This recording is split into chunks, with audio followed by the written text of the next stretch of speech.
Assalomu alaykum. Anglayotganinglar tarixiy tazkira asar Ediqut o'g'lonlari Mo'yitlar jamiyati. Avtori Umarjon Sidiq. Mahmud Mo'yiti.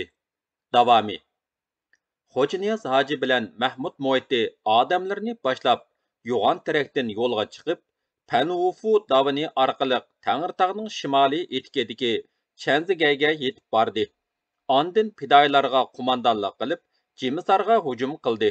Buningdan Guchondagi Li Xayruy Seling xabar tepib, Jimisarga yordamga askar avatdi.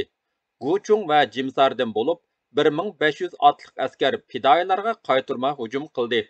Fidoyilar hamma yerda partizanlik urushi qilib kelgan. Bu jihatdagi tajribasi mo'l bo'lg'achqa, bo'linib tarqalib yurib, dushmanni cho'rgiltib urush qildi. Lekin dushmanni to'sib bo'lolmay, tog'ga qarab chekindi.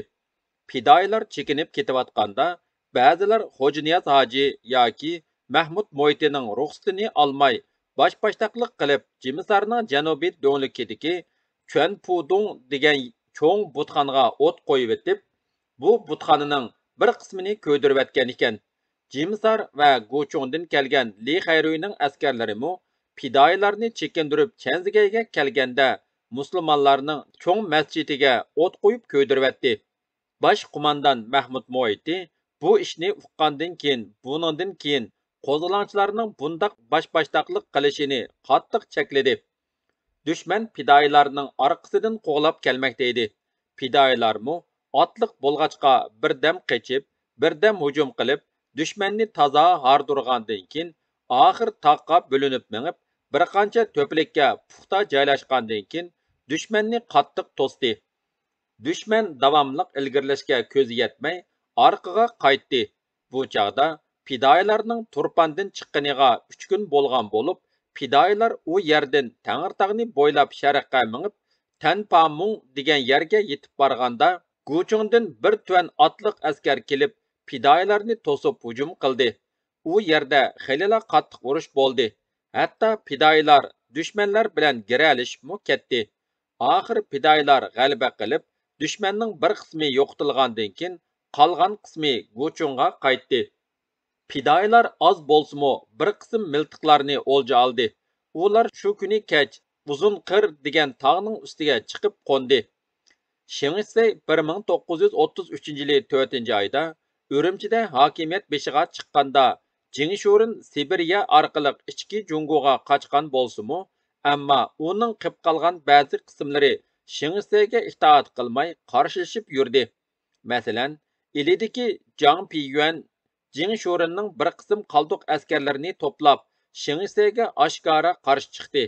1933-yili may oylarida Guchongdagi Li Xayruymi Shingisiga itoat qilmay, Xo'janiyaz hojiga qurol topshirmay, o'z oldiga urush qilib yurdi.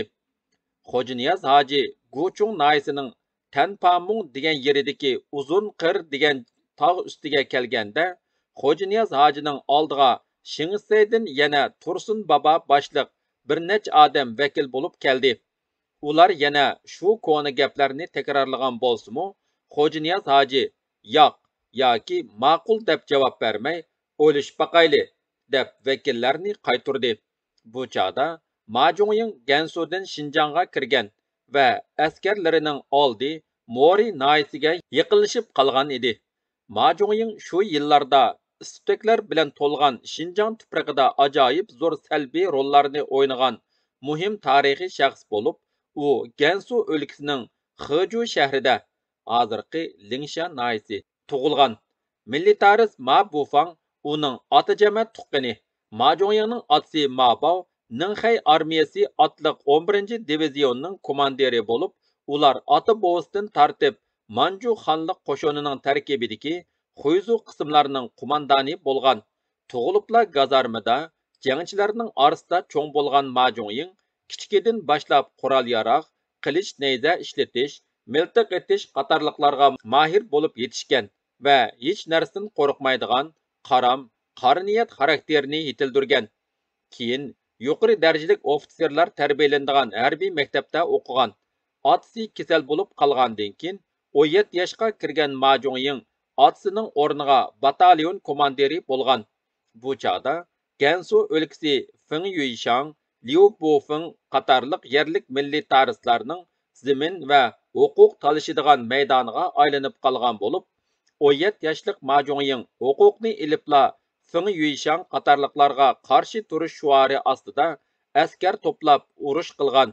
Shu chaqda kishilar uningga Gasiling bala qo'mondan deb nom bergan. Jiangjishi Ma Zhongying orqali Gansudagi milliy tarixlarni cheklash g'arazida uningga 36-diviziyaning Shizhanglik vazifasini bergan. Shuningdan keyin Gasiling g'arbiy shimoldagi 4 o'lkani parakanda qilib, Jungoning yaqinqi zamon tarixidagi milliy tarixlar ichida bir sahifani egallab turgan. Keyin u Fengyuyshan tarafidan yengilib, atrofiga bir bo'lak banditlarni yig'ib, taraf-tarafga petirab, o't qo'yish, odam o'ldirish, bo'langchilik qilish bilan shug'ullanib, nurg'un odamning jiniga zamin bo'lgan. 1930-yillarda kona qismlarini qurashtirib, Xeshi rayonidagi milliy tarix Ma Bufangga hujum qilgan.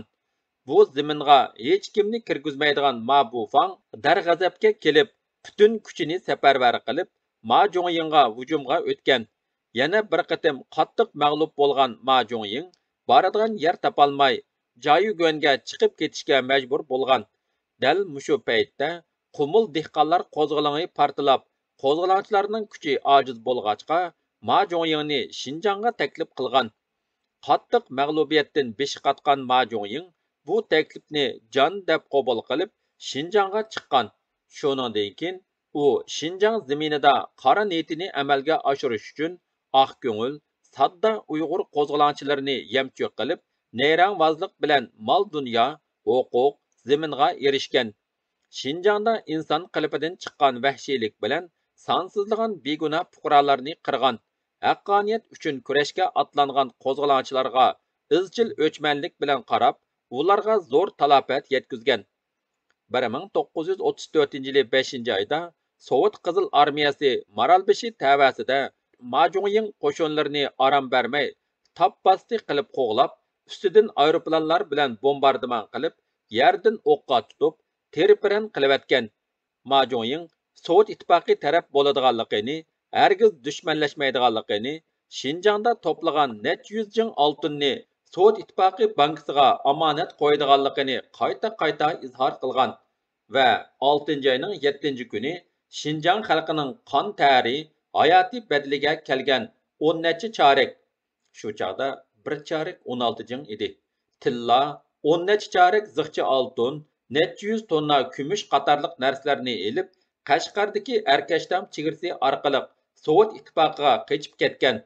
Shuningdan tartib 17 yoshida bala sarkarda deb atalib, Xuanxi daryosining g'arbiy qirg'idan Pamir etikigacha bo'lgan keng zaminda goh bo'rondek gurkirab, goh chaqmoqdek yaltirab, qadimiy yetganligi yeridan o't va qon chachirtib, jahonga patmagan bu bo'z otliq odam Xinjiang tuprog'idan yo'qolgan bo'lsa-mu, uning soyasi bo'lgan Ma Husan, Cho'loq Zixuy, Ma Fuyuan qatorliq qo'lchumoqlari xili yillargacha Qashqar, Xotan diyorlarida xalqni zulm daryosiga patirib kelgan.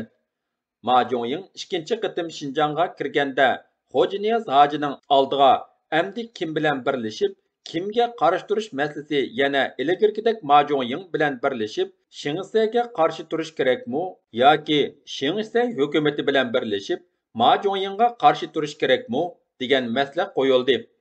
Shingise hukumati bilan birlashay desa, Shingise Qumul, Pichan, Turpan, To'qsun qatorliq joylarda necha minglagan Uyg'urlarni rahimsizlik bilan qirgan jallod.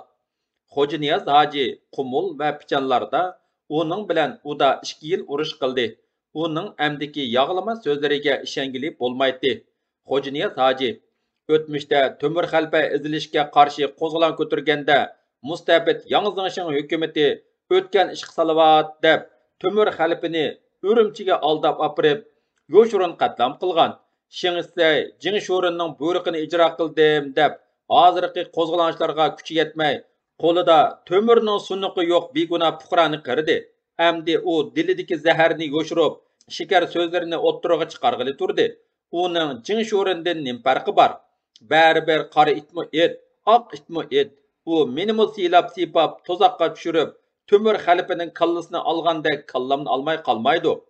Uning hilidan holva yasab qilgan chiroyli so'zlariga ishongil bo'lmaydi, deb o'yladi. Shunga Shingsi bilan birlashish Xo'janiyaz hojining irodasiga xilof edi. U Majungying bilan yana birlashay desa, uningmi toza ko'ngil to'xtatolmadi.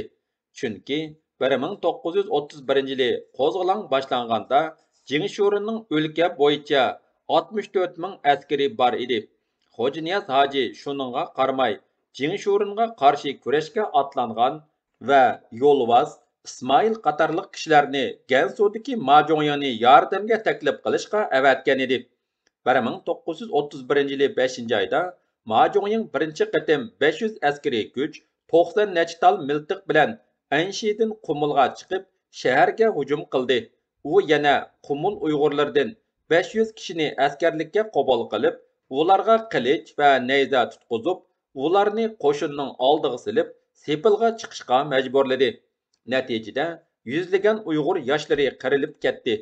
Ularning ota-onalari Xo'janiyaz hojiga ahvol aytib noroziligini bildirganda, Xo'janiyaz hoji Majungyingga xalqning talabini yetkazib, miltiqi yo'q askarlarni sepilga chiqishga zo'rlamasanglar, desa, Majungying Xo'janiyaz hojining so'zini ilikka olmadi. Shuning bilan askarlarining bir qismi o'lib tugidi. Yana bir qismi Majungying bilan billa tog'dagi Xo'janiyaz hojining yiniga mangan edi. Tog'da judun bo'lib ketib, yelin kiyim, yalangoyoq askarlar yo'lda intayin qiynalg'achqa, Xo'janiyaz hoji boshliq tog' xalqi ularni chidir tikib, qo'ylarni so'yib, yemek içmek ve kiyim-kechaklar bilan obdan kutib oldi. Majungying va uning askarlari tog'da obdan ozuqlanib va aram elib, o'zini o'ngishib olgandan keyin Jingshurunning Barko'ldan Qumulga ketayotgan ikki tuvan askariga tog' xalqining yordami bilan hujum qilib, ularni asirga oldi. Yana Uyg'ur, Qozoq xalqlarining yordami bilan Barko'lni ishg'ol qildi.